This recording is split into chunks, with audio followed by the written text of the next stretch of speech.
property management and the property owners to build a relationship to try to keep the property as safe and livable as possible. And how we achieve that is, the first part is a landlord training. So whoever's managing, I know Kathy was here for a long time, and I know Jackie and I'm just being the other new people. Veronica are new, and so anyone that manages a property has to go through an 8-hour class with the city. It's a landlord training class. And the reason we do this is we want to make sure all property managers are well versed in how to be a good manager and how to do everything they can to make the property as safe and livable and a great place for you all to live. So that's the first step. The second step is, and we did this a long time ago with this property, but we keep on top of that, is I come out and I do a security assessment. And the things I'm looking for are lighting and landscaping, making sure you have deadbolts on your doors, eye viewers on your doors. There's a minimum set of standard every property has to meet. And once the property's done that, and this probably happened quite a while ago, you might have had tenant trainings in the past where somebody from crime prevention came out and spoke to you. So we want to make sure you're on board and understand the program. And we want to make sure that you are communicating with management when you have issues or concerns. We've circulated and gathered over 30 signatures in opposition to a gateless fence. Just so you know, we've been organizing around this issue for about 3 months. Okay. And so the idea behind the program is if there are issues on the property as related to crime or activity that comes on the property, we want you to call the police if that's what's necessary. And the benefit of the program is every time police are called to the property, the managers get a little email and it tells them that the police were called and it tells them why the police were called and how it was resolved. And this is really helpful for the property because then they can address issues or concerns that are happening on property and get that information in a really timely manner. They don't have to depend on maybe a resident telling them or hearing about it. After the fact, they get that information right away. And so it's a way that we can try to keep on top of issues and make sure we provide them the tools they need to manage the property the best that they can. So that's sort of the program in a nutshell. Really our role is just to keep contact with management here and the property owners and make sure and hear from you to make sure that you're doing how we can do that program. So that's basically what the Enhanced Safety Property Program is. You mentioned that manager training, 8-hour, does that have to be repeated annually or every 5 years? Yeah, so typically with most property management companies like IPM or others, their folks have usually gone through fairly recently, unless they're newer folks. So we usually ask if they haven't gone for a few years to go again. And the reason why is landlord-tenant law changes all the time. Usually at least every couple of years there's updates. And if the managers go to that meeting, they're informed of all those updates and they know about the changes of the law. We want to make sure they're privy to all the new things that come around. So yeah, every couple of years at least would be a good thing for them to go.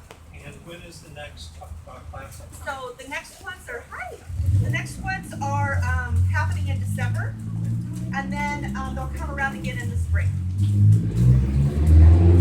Excuse me. Yes. Oh, there's a hand back here. I'm sorry. When are they going to put the lifeguards on duty for the lake parking lot?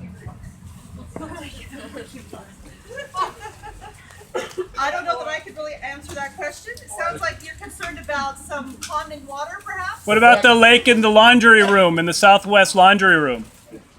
And Have you there's brought lakes those things? all along the back of the We've known about them for property. 6 years, according to the inspector's office. Okay, so those are definitely things you want to bring up to the property here. That my world is sort of crime. I'm a crime prevention coordinator, so that's sort of where my purview falls.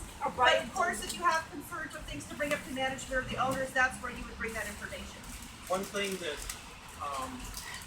I took over management supervision of the property 1st of October, and there are a number of issues that I've seen out here that we're in the process of engaging forward the ownership in addressing.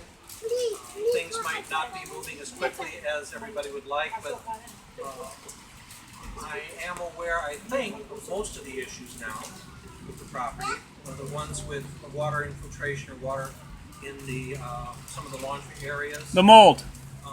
We recently, actually just finished doing some plumbing repairs that addressed the major leak issue. We found a pipe with a hole in it after we tore open the wall. That's been corrected. We're letting the as we get the leaks corrected, we're letting the areas dry out, and then if we have to remove sheetrock to eliminate mold, that'll be done. But we want to wait until the areas dry out before we start tearing things apart. If anybody has mold in their units, put in a maintenance request and we'll get in and address it. I'd like to, hang just one second please. There's a whole lot of maintenance issues that people would like to have addressed out here. And if we could spend the entire 2 hours we've allotted for this just talking about those. If we have time at the end, we can address them. What I'd like to talk about though now is security around the property. The management and ownership elected to put in a fence on the street over here along 102nd, and there were some objections to that. I was not involved in that decision-making process, so I'm not sure what input, if any, the residents who live here had in that decision-making. Before we do anything else, I want to give everybody who has an opinion or has thoughts on it the opportunity to express those, so that we can say, okay, here is what the majority of the people at Gateway feel about the fence. This many like it, this many don't like it.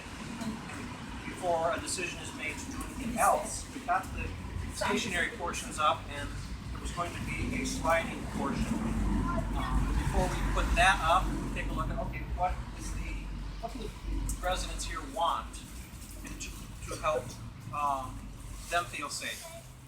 If nobody wants that fence, that will weigh heavily in the decision-making process. If everybody wants the fence, that will weigh heavily. If there's a split, then we might seek some compromise. It will. I've talked with, I think this about a gate or a pedestrian pass-through option. Those are some things that maybe we can take a look at. Those involve some administrative challenges, whether it's locks or keys, that kind of thing. How is it going to be designed? So these are things that we want to look at, and I'd like to hear from as many of you as possible. I'm going to try and take notes as you talk, but I would really encourage you to send me a letter, an email, a note that expresses what your feelings are, so that I can make sure that I represent everybody correctly. I'm sorry. I'm Lynn Bly. I'm the portfolio manager for the property. Many of you might have known Donna Flock, the previous portfolio manager. She's gone on to other assignments, and I took over for her. In a nutshell, I am Veronica and Jackie's supervisor with some property managers. Okay, so that's who I am, and I work for Home Forward. Okay. Sometimes I do have to walk out, so this is the length distance walk.